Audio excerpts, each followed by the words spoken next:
Meus amigos, tem uma fala que eu achei interessante da questão da variação tática dos técnicos argentinos, né?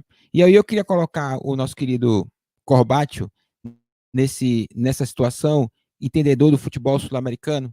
Corbacho, há uma mudança na formação de técnicos na Argentina, acadêmicos, porque me parece até nas entrevistas de alguns técnicos brasileiros, eles são muito empíricos, né? Muito na experiência. Um ex-jogador de futebol parece que tem receio de mudanças, sabe? Muito na característica da cultura do futebol brasileiro, que não pode perder, não pode empatar. Mas há esta mudança, porque os argentinos estão bem, né? Aqui, por exemplo, muitos técnicos argentinos sugeridos, para o Fortaleza também, tem se falado no Ariel Roland. Há essa questão mesmo, os argentinos estão mais focados na academia, mais na ciência, mais nos estudos, aliados ao conhecimento do campo, da experiência de um Crespo, por exemplo, e o Brasil está ficando atrás com relação a isso. Com certeza, Wendel. Sem dúvidas. Isso aí eu diria com toda a certeza possível.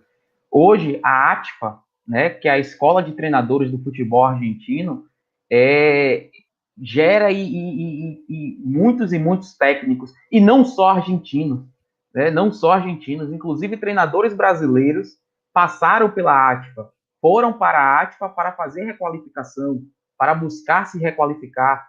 Renato Gaúcho, um deles, por exemplo. Então, a ATFA hoje, né, a Associação de Treinadores de Futebol da Argentina, é referência na América do Sul. E aí a gente vê outros grandes treinadores, e aí, não à toa, né, o resultado que a gente tem visto de alguns bons técnicos argentinos aí no futebol mundial, eu traria o Simeone como exemplo, o Pochettino, hoje no Paris Saint-Germain, né, o Marcelo Gallardo, que está entre, se não para mim é o melhor treinador da América do Sul, mas se não está entre os três, top 3 sem dúvidas, né? A gente tem hoje, por exemplo, iniciando a sua carreira, o Fernando Gago, ex-jogador de futebol, que também, enquanto ainda era jogador de futebol no Vélez Sarsfield, ele já estava fazendo, né, esse trabalho na ATFA, se qualificando para ser treinador, está começando agora no Aldosive. Tem o Gabriel Heinz, né, o Gabriel Heinz passou muito bem pelo Vélez, uma proposta muito atrativa, uma proposta propositiva, de posse de bola, de boas alternativas, né, táticas. Hoje está no Atlanta, na Major League Soccer. O próprio Hernan Crespo chegando aqui, né, depois de ser campeão da Copa Sul-Americana com o Defensa e Justiça. Quem diria que o Defensa e Justiça chegaria a conquistar o título de Copa Sul-Americana, né, com um trabalho muito positivo do Hernan Crespo. Mas a gente no futebol brasileiro está acostumado com resultadismo. Nós somos muito imediatistas. E essa cultura que tem que se mudar. Claro, no final do trabalho, o que se busca é o resultado positivo. Essa é a realidade. Mas para se chegar no resultado positivo, como eu falei, como o Rodrigo também Bará trouxe aqui, é construção, é processo gradativo, é evolução, é trabalho. E isso, por vezes, a gente aqui não tem paciência. A gente quer vencer, vencer e vencer. Não apenas isso, como eu falei também sobre a Escola de Treinadores de Futebol Argentino, e aí, se vocês quiserem seguir, tem o Léo Samarra, né, no Twitter, que também que coordena, é o coordenador, na verdade, da academia, né, da Associação de Treinadores de Futebol Argentino, e traz muito boas ideias. E eu vejo que aqui no futebol brasileiro tem bons técnicos, a gente acabou de falar de Dado Cavalcante, tem bons técnicos que estão iniciando e com boas ideias, ideias propositivas. E aí eu comentei um dia desses no meu Twitter, falando sobre isso, muito por esse embate, né, da torcida do Bahia, provocado por parte da torcida do Bahia. Parte é a favor, parte é contra Dado. E aí eu trouxe, de uma maneira mais generalista, do futebol brasileiro, claro, a gente está acostumado, como você falou, o cara mais tarimbado, o cara mais experiente, né? Aí Abel Braga, Mano Menezes passou por aqui, Filipão, que ainda foi especulado no Bahia antes de chegar o Mano Menezes, só não assinou com o Bahia porque queria 8 jogadores que o Bahia tivesse contratado. Treinadores mais tarimbados, mas que talvez hoje menos reciclados para o que o futebol pede. Hoje, a academia de futebol academia, a CBF, a Confederação Brasileira de Futebol, e a academia aqui, né, de futebol, a CBF Academy, né, que forma os treinadores, além de ser, eu digo, que um investimento muito mais alto, um investimento altíssimo para isso, o que você acaba impossibilitando de uma maior quantitativo, né, de pessoas, principalmente no país que a gente vive, né, economicamente, que vem passando muito mal por isso, né, por termos de economia, dificulta que outras pessoas, que um maior quantitativo tenham acesso. Você restringe cada vez mais esse acesso, porque para você investir, para você ser um treinador de futebol, é um investimento alto, é um investimento muito alto. Papel aí vou botar aqui por baixo, papel aí de 60 mil, para você investir, chegar, ter licença C, né, ter licença B, licença A, para poder treinar os clubes de Série B, Série A do futebol brasileiro.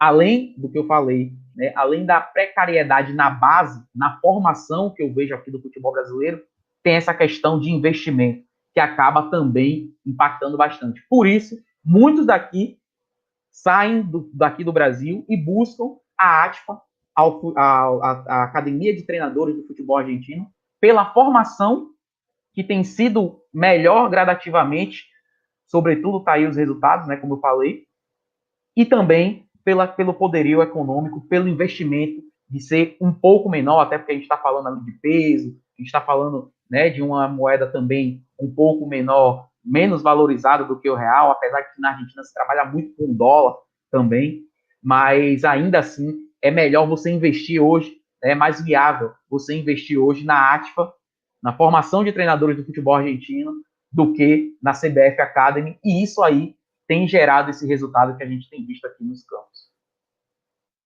Boa, boa, boa. E vou colocar um temperozinho, viu, Rodrigo, para você entrar também. Isso eu jogo para os torcedores. Porque assim, ó, nós temos diversos torcedores que torcem para os seus clubes, têm uma visão superficial, mas são especialistas na sua área. Tem cara que é especialista aí no direito, nas áreas de saúde, mas no futebol é uma visão superficial. E por que não ler mais sobre futebol? Meu que daqui a pouco eu vou dar o livro do meu querido Michel Corbacho, que ele é daqui a pouco eu vou colocar aqui na tela. E você não acha que além dessa questão acadêmica, essa questão do custo tão caro também, de se formar novos treinadores, que você tira, por exemplo, um garoto, um recém-formado em educação física em escola pública, por 60 mil, aí, mais ou menos, é uma grana.